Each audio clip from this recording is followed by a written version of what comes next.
할렐루야. 한번 따라하겠습니다. 하나님의 지혜, 하나님의 지혜, 하나님의 지혜. 하나님의 지혜. 자, 이제 우리가 사주전서부터 고린도전서를 여러분들과 같이 쭉 이제 시작을 했습니다. 이제 오늘 네 번째 말씀으로 하나님의 지혜다라고 하는 타이틀을 가지고 오늘 여러분들과 함께 은혜를 나누고자 합니다. 지난주에 우리가 좀 살펴본 대로 고린도 교회의 현재 시츄에이션은 교회가 좀 이렇게 좀 분열이 되어지고 있어요. 그래서 지구상에 사는 교회들이 분열 없이 하나가 되어진다라고 하는 것은 사람 사는 사회에서 교회도 예외는 아닙니다. 교회도 얼마든지 이렇게 사람들 특이하고 여러 가지 성격의 다양한 사람들이 모여 있기 때문에 생각이 다르기 때문에 충돌이 있을 수 있는 것이 이제 사람들의 모임 아니겠습니까? 그런데 교회도 마찬가지예요. 그래서 이 교회 고린도 교회가 지금 여러 가지로 분쟁을 하고 서로 나눠져 있는 이런 것들을 보게 되어지는데 고린도 교회가 나눠지고 분쟁하는 그 원인 가운데 원인은 이겁니다. 뭐냐면 뭔가를 경쟁을 해요. 경쟁을 하고 또 경쟁하는 그 이면 속에는 자랑을 합니다. 그 예를 들자면 이겁니다. 야, 너 방언 받았어? 방언? 아, 나 못 받았는데. 야, 그까짓 것도 못 받고 말이야. 방언 다 받아야지. 너 예언하는 은사가 있어? 나 그거 없는데. 야, 기도해 기도 하면서 이렇게 뭔가 자기에게 하나님께서 거저 주신 은사, 한번 따라하겠어요. 은사는 선물이다. 선물이다. 그러니까 하나님께서 주신 은사와 은혜가 선물임에도 불구하고 자기에게서 생성되어진 것이 아니고 자기의 능력으로 나아진 것도 아니고 자기가 공부해서 얻은 것도 아니고 자기가 시험 쳐서 서티피케이션을 딴 것도 아님에도 불구하고 그냥 하나님께서 그냥 기프트 하신 것인데도 불구하고 그것이 교회 안에서 이 사람들이 자랑을 하는 거예요. 그것 갖고 경쟁을 하고 은사 갖고 경쟁을 하고, 그래서 이런 것들이 교회 안에 심각한 분열을 낳기 시작했어요. 그래서 교회는 뭔가를 자랑하는 것이 아니에요.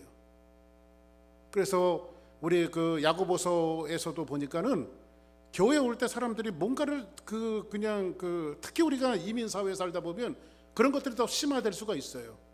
제가 언젠가도 말씀드렸나요? 포틀랜드에 보면 제가 중고등부 학생들을 가르칠 때 가르쳤던 아이가 포틀랜드에 살면서 이제 성인이 됐죠. 뭐 그 아이들이 벌써 뭐 한 40살, 40살은 넘었을 것 같아요. 그런데 그런 이제 중고등부 때 가르쳤던 아이 하나가 이제 포틀랜드에 사는데 이제 저하고 이제 어쩌다 한 번씩 통화를 해요. 통화를 하는데 수영이라고 하는 지금 이제 애기 엄마죠. 그런데 이제 중고등부 때 제 제자였으니까 저하고 이제 어쩌다가 통화를 하는데 그런 얘기를 합니다. 목사님 요즘에 상처받아서 교회를 안 나갑니다. 그러더라고요. 그래도 교회를 안 나가면 안 되지. 신앙생활을 해야지. 그랬더니 그렇게 뭐가 이렇게 상처가 되냐 그랬더니 교회가 세속화되어졌다는 거예요. 뭐가 세속화되어졌니 그랬더니 이민사회 이렇게 와서 보니까는 그 동네 사람들은 차가 우리보다 훨씬 잘 사나 봐요. 차가 2대씩 있대요. 차가 2대. 그래가지고 왜 차가 2대가 있냐 그랬더니 일하러 갈 때 쓰는 차. 근데 일하러 갈 때 쓰는 차는 아주 덜덜덜덜 거린대요. 덜덜덜덜 거리고 조그만 차들 이런 차를 갖고 일하러 나갈 때 쓰고 교회에 나올 때 쓰는 차. 교회 나올 때 쓰는 차는 뭐냐 그랬더니 캐딜락에다가 머르세디스에다가 뭐 이런 BMW에다가 주일날은 교회 그냥 완전히 럭셔리한 차들이 이렇게 오는데 교회 안에서 뭐라고 말하냐면 사람들이 와서 야 너 BMW 타니? 나는 뭐 넥서스 탄다. 뭐 나는 뭐 머르세디스 탄다. 이렇게 뭔가를 위화감을 느끼고 참 교회가 특이하다. 휴스턴은 그런 교회가 없는데 니네 지역은 참 특이하다. 제가 그런 얘기를 했는데 그래도 신앙생활은 그런 외적인 것들을 보는 것이 아니라 하나님 보고 나가는 거니까 계속 신앙생활해라. 제가 그런 얘기를 했는데 조금 경우는 다르지만은 고린도 교회 안에서 일어나는 그 문제들이 바로 그런 거예요. 교회가 하나님께서 은사를 주신 것은 여러분들에게 뭔가 은사라고 하는 것은 물론 성령으로 나타나는 은사들이 있어요. 고린도 교회는 굉장히 은사가 많았어요. 그러니까 보통 목회자들에게만 은사가 있었던 것이 아니라 앉아있는 성도들에게도 기도만 하면 하나님께서 초대교회에 많은 은사를 부어주셨어요. 어떤 사람은 예언을 하기도 하고, 어떤 사람은 병 고치는 은사를 받기도 하고, 어떤 사람은 방언의 은사를 받기도 하고, 어떤 사람은 방언으로 통변하는 은사를 받기도 하고, 이런 다양한 은사들이 많았어요. 근데 그걸 누가 주신 것이죠? 하나님이 주신 것이죠. 하나님이 주신 것. 물론 이런 성령의 은사도 있지만은 거기는 사역적인 은사도 있고, 더 나아가서는 하나님의 은사의 범주는 여러분들 좋은 유전자를 갖고 태어나서 저처럼 이렇게 잘생긴 인물을 갖고 태어나는 것은 왜 또 비웃듯이 웃습니까? 이것도 은사라는 거지. 하나님이 주신 거지. 하나님이. 그렇죠. 하나님. 우리 저기 권정신 권사님은 세상에서 제가 제일 잘생겼대요. 그래서 어쨌든 이런 것도 정말 하나님의 은사고, 좋은 성격을 가지고 있는 것도 하나님의 은사고, 모든 것들이 다 하나님의 은사인데, 우리 크리스찬들, 성도들이라고 하는 사람들이 가지고 있어야 할 마인드는 어떤 마인드를 갖고 있냐면, 내 것은 없다, 모든 것이 하나님으로부터 주어졌다라고 하는 생각을 늘 가지고 살아야 돼요. 그러니까는 전혀 자랑할 거리가 없어야 되겠죠. 그런데 고린도 교회는 이것이 지금 문제가 되어졌어요. 무슨 문제가 되어졌냐면, 나는 병 고치는 은사가 있는데 너는 없어. 나는 예언하는 은사가 있는데 너는 없어. 나는 믿음의 은사가 있는데 너는 없어. 나는 방언을 하는데 너는 없어. 나는 방언을 통변하는데 너는 없어. 이런 것들을 가지고 위화감이 조성되어지면서 사람들이 마음이 나눠지고 서로 싸우기 시작했단 말이에요. 교회 안에서요. 근데 또 한 가지의 문제는 뭐냐면, 여기에 그 마치 불에 기름을 붓듯이 부어진 것이 뭐였냐면, 이 사람들이 싸우는 것만이 아니라 여기에서 네 등분으로 교회가 나눠졌어요. 교회가 한 교회인데 이 사람들이 네 색깔로 나눠지기 시작하는데, 지금 지난주에 본 대로 어떤 사람은 나는 베드로파다, 어떤 사람은 바울파다, 어떤 사람은 아볼로파다, 에이 나 이것도 저것도 싫다, 나는 예수님파다 하면서 이렇게 사람들이 네 가지로 나눠졌는데, 이 네 가지가 나눠진 끝에는 이런 것이 있어요. 그것이 뭐냐면, 누가 설교를 잘하느냐. 야, 아볼로 선생님의 그 설교를 들어봤더니 역시 그 사람은 수사학자야. 정말 말을 논리적으로 너무 잘하고 아주 지혜가 충만해서 그분 설교를 들으면 홀딱 빠져. 그런 목사님들이 실제로 있어요, 여러분들. 지금 뭐 그런 것들을 갖고 저는 어떤 목사님들 설교 들으면 어떻게 참 말을 저렇게 잘할 수가 있을까라고 할 정도로 굉장히 부러운 목사님들이 있어요. 저는 한 가지 흠이 있다면 말을 못하는 게 흠 아니겠습니까? 왜 비웃습니까? 응? 그런데 진짜 뭐 저도 이렇게 뭐라고, 그 어떤 목사님은 저한테 그런 얘기를 하더라고요. 크리소스톰이라고 하는 사람이 있는데, 그 크리소스톰이라고 하는 그 뜻이 뭐냐면 황금의 입을 가진 자. 이런, 저도 누구한테 그런 얘기를 들어요. 저 사람은 황금의, 그래, 공포의 주둥아리라고. 그래서 그 말을, 저보고 말을 잘한다라고 하는 표현을 어떤 목사님이 저한테, 친구 목사님이 하더라고요. 그런데 저도 다른 목사님들 정말 설교 잘하는 이런 목사님들 볼 때, 야, 어떻게 저 목사님들 저렇게 설교를 논리적으로 잘할까? 좀 저 도전받는 그런 목사님들이 있어요. 그런데 지금 고린도 교회 안에 설교자들을 중심으로 화려한 수사력, 어떤 목사님이 설교를 잘하나? 야, 내가 봤더니 아볼로 목사님은 굉장히 설교를 잘하더라. 그래서 아볼로를 향해서 따라가는 사람이 있었고, 어떤 사람은 야, 그래도 뭐니 해도 전통적인 설교가 중요하지. 베드로는 와서 전통적인 설교를 하니까 교회는 전통을 세워야 돼. 전통적인 설교를 쫓아가요. 그래도 야, 우리 교회의 설립자는, 이 고린도 교회 설립자는 바울 목사님인데, 바울 목사님 배신하면 되겠어? 그분이 말이 좀 어눌해서 그렇지, 굉장히 들은 것이 많은 분이야. 굉장히 철학적인 분이야. 바울을 쫓아가는 사람들이 있었어요. 어떤 사람은 이도 저도 싫다, 나는 예수님파다. 근데 예수님파라고 하는 것은 참 좋은 거지만은, 그러나 분열이라고 하는 그 문제성은 똑같은 형태를 가지고 있었어요. 이렇게 지금 그 어떤 그 사역자들, 지도자들의 설교에 따라서 나눠지는 이런 것들이 지금 사람의 말하는 것들, 설교하는 것들이 원초적인 복음을 밀어내고, 하나님의 말씀인 성경을 밀어내고, 거기에 누가 세워졌냐면 바울이 세워지고, 아볼로가 세워지고, 게바가 세워지고, 이렇게 그들의 의지와 베드로가 팔을 만든 것도 아니었으며 바울이 팔을 만든 것도 아니었고 아볼로가 자기 팔을 만든 것도 아니었음에도 불구하고 교인들이 그렇게 그 팔을 만들어서 교회가 은사 때문에 서로 자랑하고 경쟁하고 그 다음에 목회자의 설교에 의해서 서로 나눠지는, 이 고린도 교회가 그래서 이렇게 분열하고 싸우고 나눠지는 이런 형태가 지금 고린도 교회의 1장이 소개하고 있는 이 모습 가운데 하나였어요. 다시 말씀드리지만 은사는 많아요.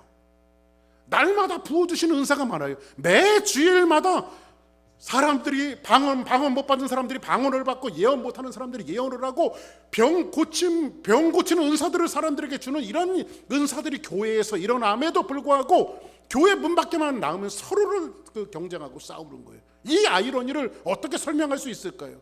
하나님의 은사가 충만하고 성령의 역사가 많다면, 성령의 능력이 많다면 교회가 더욱더 하나가 되어지고 단합되어지고 뭔가 한 곳에 목적지를 향해서 정말 달려나가는 그런 교회가 되어야 되지 않겠어요? 그런데 이런 하나님의 은사가 많고 언변이 좋은 설교자가 많이 있음에도 불구하고 교회는 여전히 나눠지고 교회는 여전히 그들끼리 다투고 있는 이 교회 형태를 우리가 어떻게 설명할 수 있겠냐고요. 이거를요. 좀 아이러니하지 않습니까?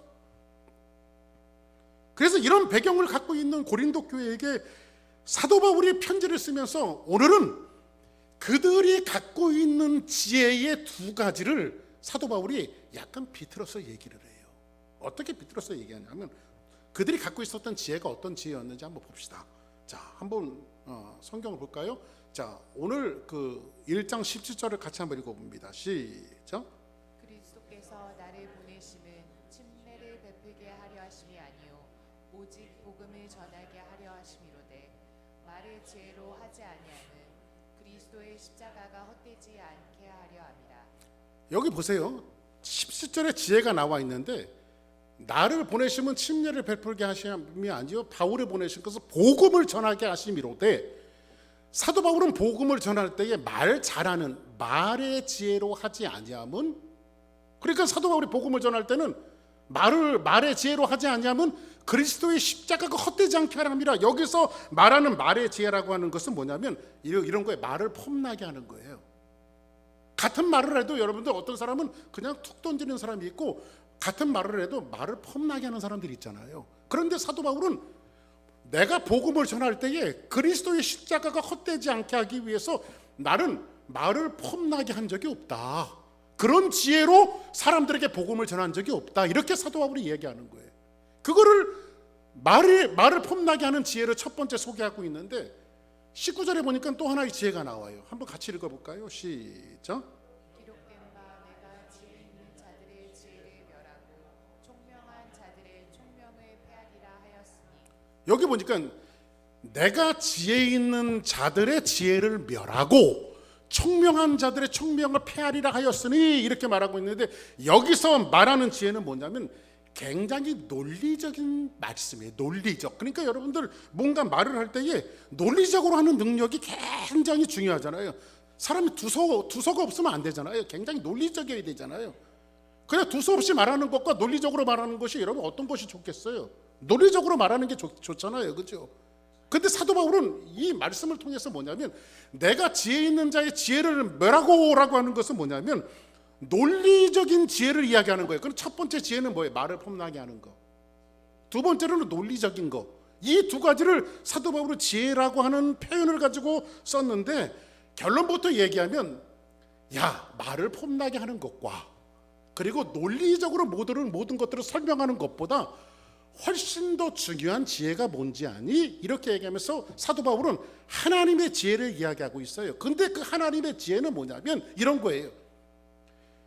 예수 그리스도께서 하늘 보좌를 버리시고 이 땅에 인간의 누추한 몸을 입고 내려오셔서 십자가에서 자기 몸을 대속제물로 주셔서 우리에게 구원을 이루신 그 어마어마한 사건을 사도 바울은 결론으로 하나님의 지혜라고 얘기했어요.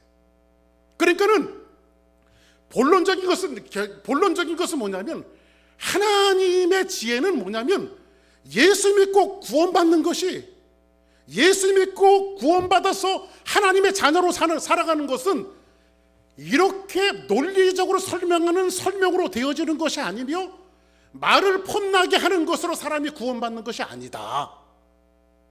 어떻게 구원을 받냐면 하나밖에 없는 독생자 예수 그리스도께서 이 땅에 누추한 몸을 입고 내려오셔서 우리를 위해서 십자가에 속죄하신 그 십자가를 바라볼 때에, 그것을 마음으로 받아들일 때에 진짜 구원의 지혜가 우리에게 들어온다라고 하는 사실을 이야기하면서 사도 바울은 인간의 지혜와 사람의 생각들을 쫓아다니지 말라고 지금 고린도 교회를 권면하고 있는 거예요. 이해되시죠? 무슨 말씀인지. 이렇게 해서 우리가 좀 보면 여러분들 그 당시에 이 수치스럽고 치욕적인 방법이 지혜라고 말하는데 이런 거예요. 여러분들, 제가 이제 적당한 예가 없어서 아침에 그 일부 예배 때 그런 예를 들었습니다만, 당시에 예수님 당시에 그리고 초대교회 당시에 우리가 알고 있는 저 십자가는 가장 수치스러운 치욕적인 사형들이었어요. 예를 들어서 이렇게 한번 제가 그런 예를 드렸습니다. 부끄러운 사람들 있잖아요. 예를 들면 제가 그런 예를 들었습니다. 조주빈, 한국의 뭐 성착취하고 뭐 이런 거에 대해서 뜨거운 감자처럼 그래가지고 형을 45년형을 받았어요. 45년형. 그러니까 감옥에서 나오지 말라는 소리야. 거의 무기징역과 그러니까는 그거는 사람을 죽인 사람보다 훨씬 더 형벌이 가중한 것은 뭐냐면, 이게 인간으로서는 해야 할 일을 인간으로서는 그런 일을 해서는 안 되는 거예요. 또 어떤 여자분은 그분 이름을 잊어버렸습니다만 그 남편을 살해하고, 그렇죠? 남편을 죽였던 뭐 이런 일들이, 여러분들 저는 그럴 때 한 가지 생각하는 게 뭐냐면 이런 걸 생각합니다. 조주빈보다 훨씬 더 심각한 사람들은 뭐냐면 그 가족들이겠다. 아니, 내 아들이 조주빈이라고 어떻게 얘기를 하며 살 수 있겠어요? 그 부모들이 누가 알아보기가 없다지, 그렇죠? 이거는 좀 부끄럽고 창피한 일이 아니겠어요? 그의 패밀리가 되어졌다는 것이, 그렇죠?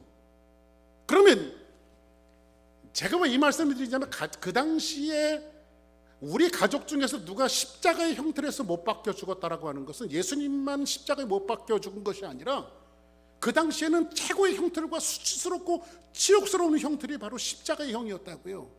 여기에는 고통과 고난이 따를 뿐만 아니라 치욕과 부끄러움이 같이 있는 곳이 어디냐면 바로 십자가라는 형틀이에요. 근데 오늘 여기에서 사도 바울이 하나님의 지혜를 말하면서 그 십자가가 고린도 초대교회 당시와 예수님 당시에 가장 수치스럽고 치욕적인 그 십자가에 못 박히신 예수 그리스도 밖에는 너희들에게 지혜를 설명할 수밖에 없다라고 이야기하는 거예요. 근데 어떻게 수치스러운 게 지혜가 되겠어요? 수치스러운 게 이거를 어떻게 풀겠어요? 사람들이 이해하는 십자가는 굉장히 수치스럽고 부끄러운 거예요. 근데 그 수치스러운 십자가의 형태를 예수 그리스도께서 인간으로 파산되어진 우리의 인생들을 구원해 내시기 위해서, 구속하시기 위해서 십자가에 죽으시는 방법밖에는 다른 지혜로는 하나님께서 그 십자가의 사건과 그 하나님의 지혜를 설명하실 길이 없었다는 거예요. 이 말씀이 묻습니다. 여러분들, 믿음은 누가 주신 겁니까? 믿음은 누가 주신 겁니까? 하나님이 주셨죠. 그래, 이건 성경에 보니까 우리가 예수님을 믿은 것도 우리가 믿은 것 같지만은 이것은 믿음은 하나님이 주신 거예요. 성경에 보니까 이런 말하고 있어요. 누구든지 성령이 아니고는 예수 그리스도를 주라 시인할 수 없느니라. 그러니까 우리가 예수님을 믿은 것은 성령님이 우리에게 오셔서, 성신께서 우리에게 오셔서 너 예수 믿어 이렇게 마음을 두드려 주셨기 때문에 우리가 여기에 마음을 오픈하고 그리스도를 영접할 수 있었던 거예요. 그럼 믿음은 누가 준 거예요? 하나님이 주신 것이죠. 근데 그거를 성경은 뭐라고 말하냐면 이렇게 말합니다. 너희는 그 은혜에 의하여 믿음으로 말미암아 구원을 받았으니, 은혜로 주셨대요. 이것은 너희에게서 난 것이 아니요 하나님의 선물이라. 아멘. 행위에서 난 것이 아니니 이는 누구든지 모하지 못하게 하나미라 자랑하지 못하게 함이라. 근데 우리가 이것을 잊고 살아가고 있다는 것이 문제예요. 지금 고린도 교회는 하나님의 은사를 많이 받았고 은혜를 많이 받았어요. 근데 하나님으로부터 받은 은혜와 은사가 있음에도 불구하고 이것이 오랫동안 자기와 함께 역사하고 자기와 함께 동행하게 되어지니까 하나님의 은사와 은혜를 가진 것도 자기 것이라고 생각하는 사람들이 많아요. 여러분들 보세요. 뭐 그런 것들이 사실인지 아닌지는 밝혀지지 않았습니다만은 한국 교계에 저희가 이제 신학대학 다닐 그때쯤에 굉장히 유명한 그 일화가 하나 있었는데, 뭐 거반 사실입니다. 그게 거반 사실인데, 그 옛날에 그 병 고치는 은사들을 가지고 계신 분들이 굉장히 많았습니다. 뭐 목사님 가운데는 조용기 목사님 같은 분들, 막 병 고치는 은사들이 많았고, 또 저 하늘산에 계셨던 이천성 목사님 뭐 이런 분들 병 고치는 은사가 있었고, 평신도들 가운데서도요 병 고치는 은사를 가지신 분들이, 저희 어머니도 병 고치는 은사가 참 많았거든요. 근데 그 당시에 평신도 가운데 가장 병 고치는 은사가 많았던 그 한 분을 꼽으라면 그 현신의 권사님이라고 있었어요. 현신의 권사님. 이 분한테 가면요, 실제로 뭐 암 걸린 사람들, 이런 사람들이 많이 치료를 받았어요. 이렇게 막 이렇게 손으로 놓고 이렇게 막 기도를 해주면요, 막 암도 떠나가고, 막 그냥 뭐 웬간한 병들은 그렇게 좀 이렇게 그럴까라고 하는 눈으로 쳐다보지 말고 실제로 있었던 사건들을 제가 얘기하는 거니까. 그래서 현신의 권사님 굉장히 유명했는데, 이분이 이게 안찰 같은 거 막 하고 그러면요, 실제로 막 불치병 걸렸던 사람들이, 암 말기까지 갔던 사람들도 치료받은 경우가 굉장히 많았어요. 그러니까 사람들이 병에서 고침을 받았으니까 뭐 하겠어요? 오퍼링을 많이 할 거 아니에요. 헌금을. 죽은 목숨 살아났는데. 그래서 현신의 권사님이 운영하시던 그 재단, 그 기도원이 굉장히 헌금이 많이 모였습니다. 그리고 현신의 권사님이 그런 것들을 가지고 굉장히 많이 누렸어요, 사실은. 왜냐하면 물질적인 축복을 많이 사람들이 와서 헌금을 하니까. 그때 그거 이제 사실인지 뭐 아닌지는 모르지만, 그분이 깊게 기도하다가 기도 가운데 예수님을 만나는 그런 사건이 있었어요. 사건이 있었는데 그런 얘기를 합니다. 하나님께서 예수님께서 그렇게 질문하셨더래. 하시더래요. 야, 너에게 있는 은사가 원래 네 거였니 내 거였니? 이렇게 묻더래요. 주님이 주신 거죠. 그렇다면 왜 네 것처럼 행동을 하냐? 그러더래요. 왜 네 것처럼 행동하냐? 그게 원래 내 거 아니냐? 그리고 나서 이분이 머리를 한 대 딱 맞는 듯한 그 은혜를 받고요. 그리고 나서 이제 조금 에피소드가 있는데, 목사님들에게 가서 찾아가고 이렇게 해라. 그래서 뭐 조용기 목사님 찾아갔더니, 조용기 목사님 찾아가고, 제가 현신의 권사님 물었대요. 우리 하나님께, 주님이 그러더래요. 하나님 저 현신해. 그랬더니 나 너 모른다 그러더래요. 내가 이렇게 병 많이 고치는데 저를 모르시냐고. 야, 나 그딴 거 모른다 그러시대요, 주님이. 그러면 우리 한국교회에 굉장히 유명하신 분이 있는데, 조용기 목사님, 난 조용기도 모르겠다 그러더래요. 그 몇몇 큰 목사님들을 댔더니 대부분 모른다 그러더래요. 그래서 이분이 거 깨어가 가서 조용기 목사님 찾아가고, 목사님 제가 기도했는데 하나님이 목사님 모르신대요. 그러니까 이 얼마나 기가 막힌 일이에요. 그래서 실제로 있었던 일에, 그래 조용기 목사님이요, 순복음 교회에 있었던 사제들을 막 털어갔고요. 그때 서민들 아파트 줘주고 사회 봉헌하는 이런 일들을 실제로 했어요. 여의도 순복음 교회가. 그리고 그 기도에 깨어났던 현신의 권사님은요, 자기가 오퍼링 받은 재산을 전부 다 탈탈 털어갔고요. 그 북한 선교원 조준상 목사님이 하는 재단에 북한 선교를 위해서 모든 돈을 다 기부를 했습니다. 실제로 있었던 사건이 모든 돈 10원 한 장 남기지 않고 다 기부를 했어요. 북한 선교를 위해서. 뭐 좀 약간 저 3,000% 좀 빠졌습니다만은 오늘 여기서 보니까 행위에서 난 것이 아니요, 이는 누구든지 자랑하지 못하게 하려 합니다. 그러니까 은사는 제일 바보들이 뭐냐면, 어떤 사람이 바보냐면 남에게 받은 것을 갖고 지 것도 아닌데 자랑하는 사람들 있잖아요. 이게 가장 바보들이에요. 자기 것도 아닌데 그걸 갖고 자랑하는 사람들이 굉장히 바보예요. 응? 여기에 그 파워포인트 리모트 컨트롤이 있는데, 이거 내가 만든 것도 아닌데 이거 갖고 자랑하는 사람들, 이 바보지요. 오늘 사도 바울이 지금 고린도 교회가 하나님의 은사가 충만하고 모든 것들이 갖춰져 있음에도 불구하고 그들에게 이야기하는 것은 뭐냐면, 너희들 자랑할 것이 뭐냐, 너희들에게 온 것이 원래 네 거냐 하나님 거냐, 이걸 묻지요. 그래서 누구에게 온 거예요? 하나님으로부터 온 거 아닙니까? 모든 것들이. 문제는 우리가 늘 이런 사실을 잊고 살아가고 있다는 거예요. 그러니까 하나님께로부터 온 은사와 은혜는 자신의 것으로 생각하고 자랑하는 거, 이것이 어리석은 존재들이에요. 여러분들, 우리의 신앙을 점검할 수 있는 기준이 뭔지 아십니까? 가장 우리의 신앙을 점검할 수 있는 기준, 요거를 보면 신앙의 정확한 것을 알 수 있어요. 지금 내가 무엇을 자랑하고 있는가? 내가 지금 무엇을 자랑하고 있는가? 많이 있어서 많이 가진 것을 자랑하고 있는가?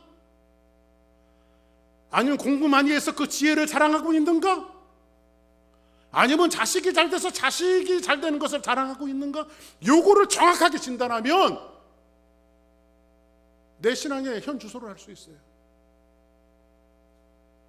저희 집사님 저 뒤에 있지만요, 뭐 저희 자식들이 뭐 그렇게 잘 되고 뭐 그런 건 아닙니다만은, 저희 집사람하고 저하고 항상 이렇게 가끔 큐티하고 이야기하면서 항상 서로에게 주문하는 것이 있습니다. 그게 뭐냐면, 칠푼이처럼 자식 자랑하지 말자.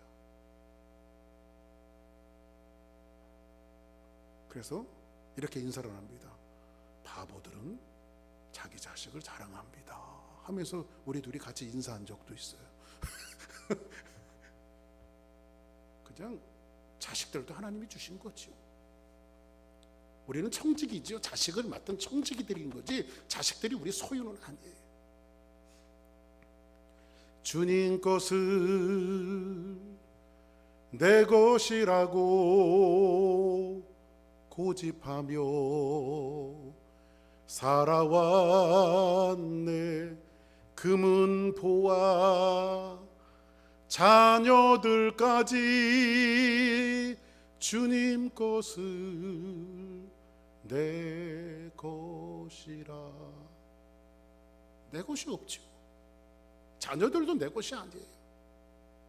그냥 하나님 앞에 맡겨놓고 우리는 기도할 따름이에요. 좀 사적인 얘기를 드리지만은, 몇 년 전에 저희 첫째 부모님가 결혼했잖아요. 근데 결혼식이 축하를 막 해야 될 자리인데, 걔가 결혼하는 모습을 보고 왜 이렇게 눈물이 나는지 몰라요. 막 울음이 터져요. 그러면서 하나님 앞에 제 마음속에 있었던 것은 뭐냐면, 하나님, 저는 청직이지요. 저는 청직이지요. 저 뒤에 있는 우리 성현이도 이제 이번에 또 두 번째 결혼식을 또 하지만, 저 아이는 제 소유물이 아니에요. 그냥 청직일 뿐이에요. 그냥 기도했어요. 하나님 앞에 맡겨놓고 기도했어요. 그냥 기도했습니다. 다른 거 없어요. 하나님께서 키워주시도록. 우리는 자랑할 것이 아무것도 없는 존재들입니다. 왜 그럴까요? 사망의 자리에 있었던 우리들을 십자가의 은혜로 새 생명을 주셨기 때문에 우리가 지금 살아가는 이 인생은 덤으로 사는 인생이에요. 아멘. 그래서 성경은 뭐라고 말하고 있습니까? 고린도전서 1장 21절을 같이 한번 읽겠습니다. 시작. 하나님의 지혜에 있어서는 이 세상이 자기 지혜로 하나님을 알지 못하므로 하나님께서 전도에 미련한 것으로 믿는 자들을 구원하시기를 기뻐하셨도다. 하나님의 지혜에 있어서는 이 세상의 모든 지혜를 동원해도 하나님을 알 수가 없어요. 야, 하나님이 누군지 알아? 여러분들이 말하는 것을 가지고 설득력 있게 하나님이 누구라고 말할 수 없다니까. 왜? 하나님이 세상을 창조하셨어. 어떻게? 여러분 말할 수 있어요? 말할 수 있어요? 여러분들 보세요. 욥이 하나님께서 모든 것을 다 걷어가시잖아요. 그죠? 모든 것 다 걷어가시잖아요. 그러니까 처음에는 하나님을 원망하지 않아요. 어리석게 주신 자도 여호와시오 거두신 자도 여호와시니 하나님 영광 받으라고 말하는데 고난이 너무 심하니까 그 다음서부터는 막 쭉 하나님 왜 나한테 이런 고난을 주냐고. 그리고 친구 셋이 돌아가면서 야, 되지도 못한 친구들이 와갖고 욥보다 신앙이 그렇게 좋은 사람들이 아님에도 불구하고 욥이 고난을 받으니까 이놈이 한번 와서 치고 가고 저놈이 한번 치고 가고, 야 그래도 네가 하나님을 잘 섬겼으면 이런 일이 일어나겠지. 그러니까 여러분들 고난이 있는 것은 꼭 죄에 대한 결과라고 생각하는 건 오해예요. 하나님이 주시는 고난이 있어요, 그리스도인들에게는. 그리고 어찌 보면 그리스도인들은 고난을 받는 것이 신앙생활 잘하는 거예요. 그런데 하나님 불러도 욥이 하나님 불러도 하나님이 나타나잖아요. 그런데 어느 날 갑자기 하나님께서 침묵을 딱 계시더니 우레와 천둥 속에서 하나님이 나타나시더니 야, 너 허리를 조이고 내 앞에 나와 들으라. 응? 그러면서 제일 처음에 묻는 것이 뭐였죠? 욥아, 내가 세상의 기초를 놓을 때 너는 어디 있었는가? 이거부터 묻잖아요. 그렇죠? 내가 세상을 창조할 때 너 있었니? 그때부터 욥은 한없이 하나님 앞에 초라해지기 시작하고 거기에 주로 다 하나님께서 막 다다다다다다 질문하시는데 모든 창조물들을 다 보여주는 거예요. 너 우박 창고를 봤냐? 악어 이빨이 몇 개인지 시어봤니? 뭐 악어 이빨이 몇 개인지 아니? 뭐 악어 이빨이 몇 개인 줄 알아? 우박 창고가 뭐인지 하나님의 창조물들을 하나님께서 다 보여주시면서 거기서 하나님께서 하고자 하는 메시지는 뭐냐면 그 창조물보다 너는 얼마나 디퍼런하며 얼마나 존귀한 존재며 얼마나 귀한 존재인가를 그 다른 창조물들과 비교해서 하나님께서 욥에게 보여주시는 장면이지. 우리는 존귀한 사람들이에요. 아멘. 그 존귀함 가운데는 뭐가 있습니까? 하나님의 은혜가 있어요. 할렐루야. 이게 하나님의 지혜죠. 그래서 세상의 지혜를 다 동원해도 하나님은 우리가 설명할 길이 없다니까요. 그래서 하나님께서는 어떻게 하나님을 전달하게 하셨냐면 전도에 미련한 것들. 그래서 전도라고 하는 것이 얼마나 미련한 방법인지 아십니까? 그래서 여러분들 전도는 남을 설득하는 게 아니에요. 여러분들 그래서 왜 전도 안 하시는지 모르겠어요. 여러분들 전도는 여러분들이 그 사람 안 될 것 같아요. 왜 여러분들이 속단하십니까? 그 사람 멀어서 안 나올 것 같아요. 왜 여러분들이 속단하십니까? 전도는 한번 따라하겠습니다. 전도는 미련한 방법이다. 왜 전도가 미련한 방법이냐면 여러분들이 설득하면 사람들이 설득을 안 당해요. 왜? 사람은 그 지혜, 하나님이 누구라고 말할 수 있는 지혜가 우리에게는 없기 때문에 그래요. 그래서 하나님은 전도라고 하는 미련한 방법을 이야기했는데 예수 믿으세요. 우리 교회 한번 나와보세요. 우리 교회 복음이 있어요. 하나님의 말씀이 있어요. 멀어도 한번 나와보세요. 그러면 나머지는 하나님이 역사하시는 거라니까요. 그게 전도의 미련한 방법이에요. 전도는 여러분들이 하시는 것이 아니라 하나님이 하는 거예요.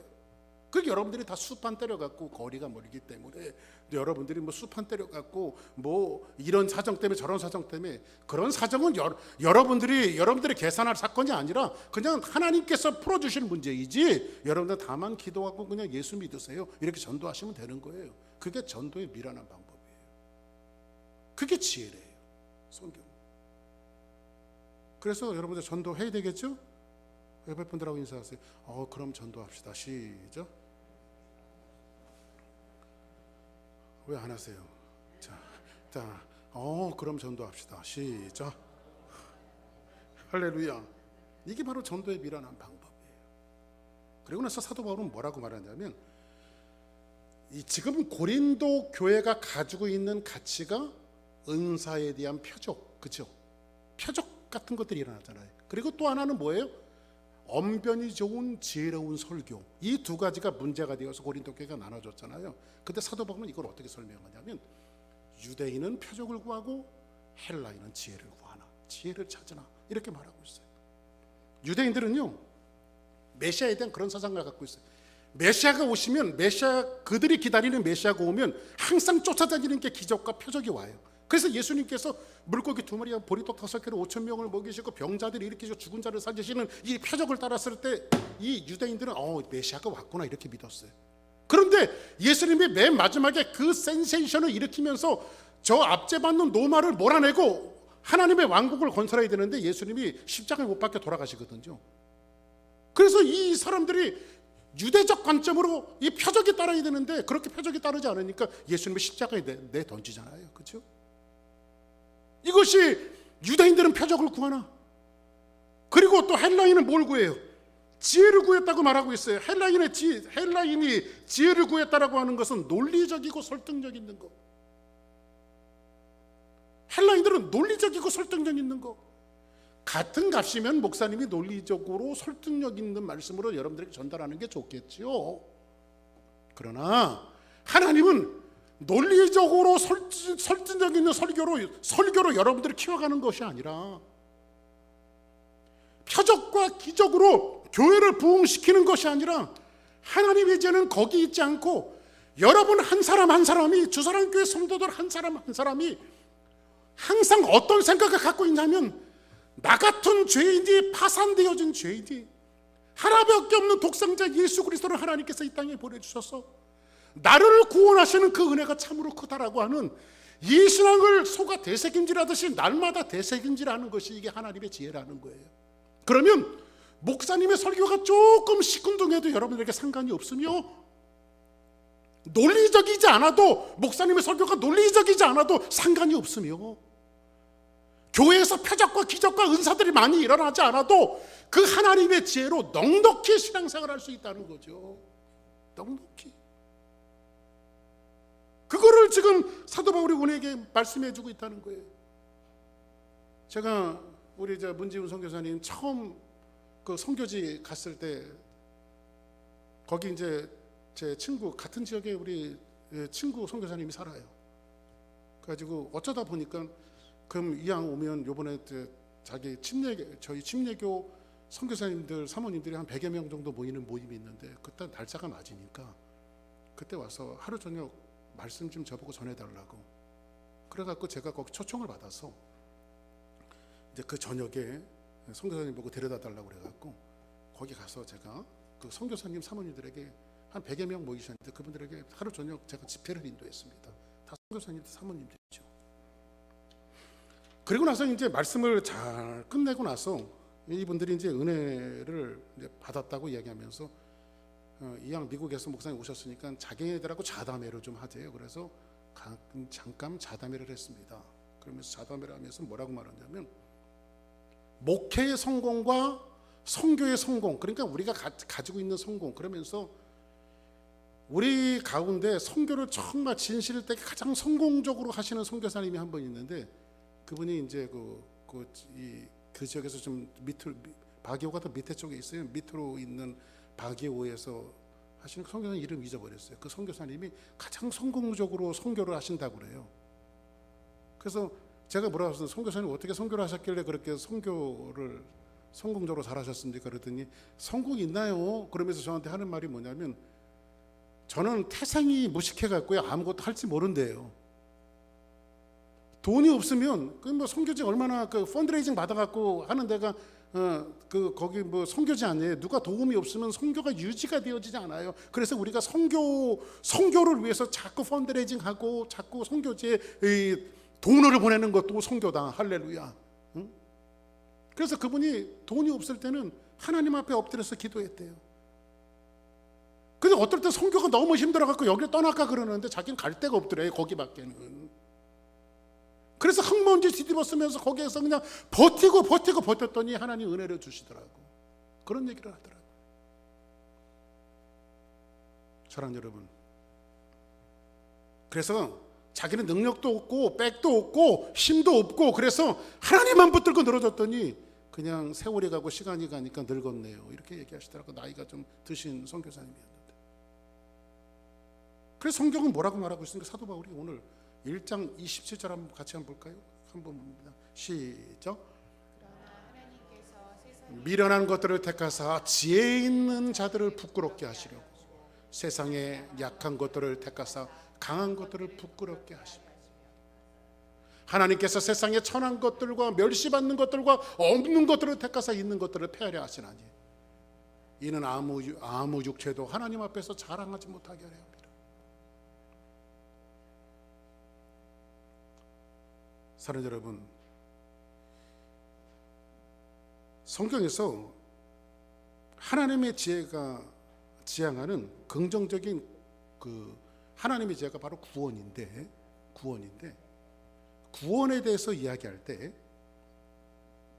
성경 해석자였던 앤서니 티슬틴이라고 하는 분이 구원을 이렇게 하나님의 지혜의 구원을 이렇게 설명을 했어요. 첫 번째는 뭐냐면 물에 빠진 사람이 있잖아요. 물에 빠진 사람이 있어서 구명보트를 타고 가서 얼른 건져내는 것이다. 그 두 번째로는 구명보트를 안전하게 육지로 대는 것이고 맨 마지막에는 안전하게 그 사람을 육지에 내려놓는 것이다. 이렇게 표현했어요. 너무 심플하죠? 근데 이게 하나님의 지혜래요. 그러니까 여러분들 아까 전도에 미련한 것이라고 말씀드렸는데 이것이 얼마나 간단한지 몰라요. 근데 우리는 믿음이라고 하는 것은 너무 복잡한 구조에 갖고 있어요. 우리는 신앙생활이라고 하는 것이 너무 복잡한 구조를 가지고 신앙생활을 하려고 말해요. 구원은 간단해요. 건져내는 것이고 잘 이끌어내는 것이고 잘 내려놓는 거예요. 그게 구원이고 그게 하나님의 지혜예요. 하나님의 지혜는 뭡니까? 인간의 지혜는 복잡하지만 하나님의 지혜는 예수 그리스도를 믿고 구원받는 것이 하나님의 지혜예요. 그래서 오늘 성경이 이야기해 주는 것은 뭐냐면 한번 성경 3장 1절 한번 볼까요? 고린도서 3장 1절 시작. 형제들아, 내가 신령한 자들의 대함과 같이 너희에게 말할 수 없어서 육신에 속한 자 곧 그리스도 안에서 어린아이들의 대함과 같이 하노라. 지금 가끔은 신앙생활 하다 보면 이런 사람들이 있어요. 목사님, 저는 모태신앙입니다. 우리 어머니 아버지도 예수 믿었고요, 우리 할아버지 할머니도 예수 믿었고 저는 모태신앙이에요. So what?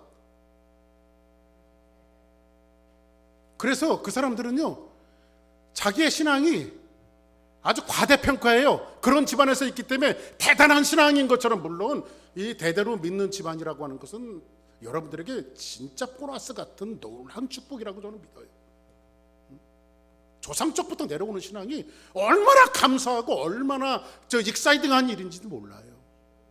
그런데 그것이 자랑이 돼서는 안 되겠죠. 자랑이 돼서는 안 되겠죠. 지금 고린도 교회는요 은사가 많지요. 저쪽 교회는 병 고치는 은사가 없는데 고린도 교회는 병 고치는 은사가 있고 기적이 일어나고 능력이 일어나고 사역자들도 얼마나 말 잘하는 사람, 이 사역자들이 얼마나 많은지 교회의 시스템상으로 이런 거예요, 여러분들. 제가 좀 부러워하는 교회인데요. 어떤 목사님이 저한테 전화했어요. 목사님 신학교 교수하고 계시니까 사역자 좀 구해주세요. 그래서 어떤 사역자 구해드릴까요? 영어 할 줄 알아야 되고요, 뭐 할 줄 알아야 되고요. 이런 사람들을 많이 구한대요. 내가 속으로 너는 좋겠다, 돈 많아서.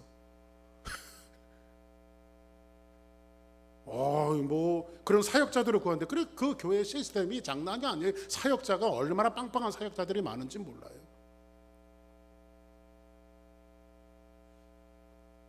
근데 그런 교회가 꼭 부흥할까요? 이거 방송에 나가면 안 되는데 그 교회도 부흥하십시오. 그 교회도 부흥하십시오. 그렇잖아요, 여러분들.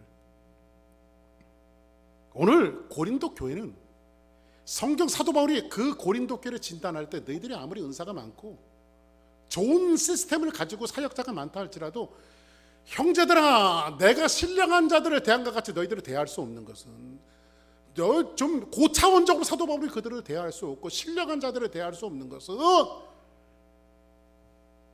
육신에 속한 자 곧 그리스도 안에서 너희들이 어린아이를 대함과 같이 하노라. 그들의 신앙은 어떤 거예요? 어린아이 수준에 머물러 있어요. 어린아이 수준에. 근데 이 사람들은 어떻게 생각하고 있냐면 자기네들의 신앙이 대단한 줄 알고 있어요. 그래서 여러분들 큰 교회의 그 어떤 신앙이 대단하다고 생각하는 사람들이 있는데, 그럼 작은 교회의 신앙은 대단하지 않은 건가요? 저는 거꾸로 생각합니다. 오히려 이렇게 작은 교회에 나오는 사람들의 신앙이 더 대단하다고 생각합니다. 사실 큰 교회는요, 사람들 속에 묻혀갖고요, 그냥 명맥만 유지하고 있는, 신앙생활만 유지하고 있는 사람들이 훨씬 많아요. 숨어서 신앙생활하는 사람. 어떤 사람이 그런 이런 교회를 구합니다. 있는 듯 없는 듯 큰 교회 묻혀갖고, 너무 큰 교회는 세속적이라 싫고, 너무 작은 교회는 너무 드러나서 싫고, 그냥 적당한 교회 가서 예배만 딱 드리고 나올 수 있는 교회. 누가 그러죠? 그런 교회에게 어울리는 나는 그런 사람이 더 좋더라.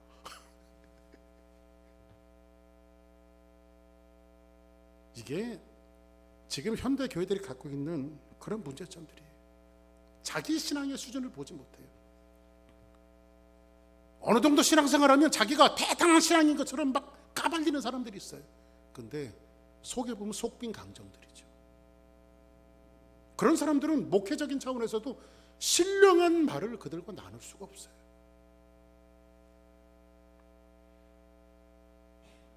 고린도서 4장 7절에 보니까 이런 말씀을 합니다. 같이 한번 보겠습니다. 시작. 누가 너를 남달리 구발하였느냐? 내게 있는 것 중에 받지 아니한 것이 무엇이냐? 내가 받았은즉 어찌하여 받지 아니한 것 같이 자랑하느냐? 그 다음 시작. 너희가 이미 배부르며 이미 풍성하며 우리 없이도 왕 되었도다. 우리가 너희와 함께 왕 노릇하기 위하여 참으로 너희가 왕이 되기를 원하노라. 자, 이 말씀 다시 한번 보세요. 사도 바울이 고린도 교회를 뭐라고 말하냐면, 누가 너희들은 남달라게 구별해줬냐? 너희들 그렇게 대단해? 내가 있는 것 중에, 너희들이 갖고 있는 것 중에 받지 않은 거 있으면, 너희들이 만들어낸 거 있으면 얘기해봐. 근데 자기네들이 만들어낸 게 없거든. 그렇죠? 내가 받았은즉 어찌하여 받지 않은 것처럼, 이게 뭐 자기가 만들어낸 것처럼 뻐기고 자랑하니? 지금 그 얘기하죠. 너희가 이미 배부르며 풍성하며 우리 없어도 왕이 되었도다. 우리가 너희와 함께 왕 노릇하기 위하여 참으로 너희가 왕 되기를 원하노라. 이게 뭐니까 너희들 배가 부르구나. 이미 너희들은 마음의 교만이 왕처럼 돼 있구나. 이걸 살짝 비틀고 와서 지금 사도 바울이 얘기하는 거예요. 이 말씀이. 영적인 상태는 너무 가난하고 어린데 그들은 이미 다 가진 것처럼 얘기해요. 그래서 이런 사람들을 향해서 예레미야 선지자가 뭐라고 권면하고 있냐면, 여호와께서 이와 같이 말씀하시되 지혜로운 자는 그 지혜를 자랑하지 말며 용사는 그의 용맹함을 자랑하지 말고 부자는 그의 부함을 자랑하지 말라. 사랑하는 자는 이것을 자랑할지니 뭘 자랑해야 돼요? 명철하며 나를 아는 것. 나 여호와는 사랑과 정의와 공의를 땅에서 행하는 자인 줄 깨닫는 것이라. 나는 이 일을 기뻐하노라 여호와의 말이니라. 참 지혜는 뭐예요? 능력을 자랑하고 부함을 자랑하는 것이 아니라 하나님을 아는 게 지혜예요. 그래서 잠언은 뭐라고 이야기합니까? 하나님을 경외하는 것이 지식의 근본이라고 말하고 있잖아요. 그렇죠? 다시는 우리 이 말씀을 통해서 하나님이 어떤 분이신지 알기 위해서 노력하라고 성경은 말하고 있습니다. 오늘 말씀을 정리할게요. 하나님은 언제나 하나님의 백성이 그분의 계획과 섭리 그리고 하나님을 알기를 원하시는 것이 하나님의 마음입니다.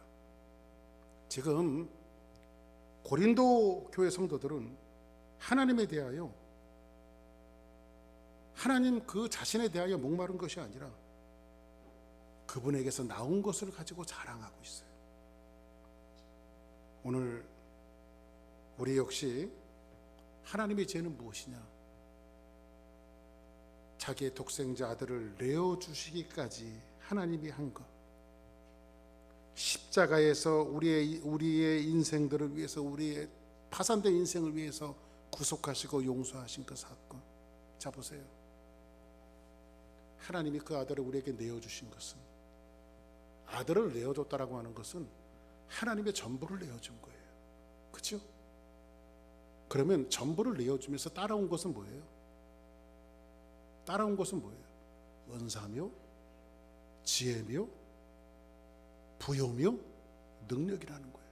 근데 우리는 참 지혜, 하나님의 지혜인 예수 그리스도를 자랑하는 것이 아니라 예수님으로부터 딸려왔던 그 부수적인 것들을 자랑하는 것에 우리의 신앙이 머물러 있다면 이것은 어리석은 존재들 아닙니까? 그래서 사도 바울은 하나님의 지혜는 바로 그 예수님을 아는 것이고 하나님에 대해서 알아야 하는 것이고 하나님을 깨달아야 되는 것이다. 그것을 참 지혜라고 말하고 있습니다. 그거를 잘 우리에게 소개해주고 있는 찬양이 이런 찬양이에요. 빛나고 높은 보좌와 그 위에 앉으신 주 예수 얼굴 영광의 해같이 빛나네. 지극히 높은 위엄과 한없는 자비를 무천사 소리 모아서 늘 찬송드리네. 영 죽을 나를 살리려 그 영광 버리고 그 부끄러운 십자가 날 위해 지셨네. 나 이제 생명 있음은 주님의 은사요. 저 사망 권세 이기니 큰 기쁨 넘치리. 큰 기쁨 넘치리. 우리 주사랑교회 성도들이 한 주간 살면서, 아니면 여러분 평생을 살아가면서 지혜도 자랑하지 말고 부여도 자랑하지 말고 그거 다 주님이 우리에게 주실 때 부수적으로 쫓아온 부스러기들이에요. 그 자랑하는 것들이. 근데 메인은 뭐예요? 하나님의 지혜. 하나님의 지혜가 누구예요? 아들 독생자 예수 그리스도. 아멘. 그 예수 그리스도를 자랑하는 것이 참 지혜다. 이거를 사도 바울이 오늘 말씀을 통해서 우리에게 이야기해주고 있는 거예요. 참 지혜를 가진 사람들은 언제나 예수 그리스도를 자랑하는 사람들입니다. 이 말씀을 한 주간도 여러분들이 마음 한복판에 사기고 나가서 전도에 미련한 것들을 이라고 말하는 이 예수 그리스도의 참 지혜를 딜리버리하고 전달자가 되어지는 그런 하나님의 축복자들이 되어지기를 주의 이름으로 간절히 축복합니다. 우리 다 같이 자리에서 일어나시겠습니다.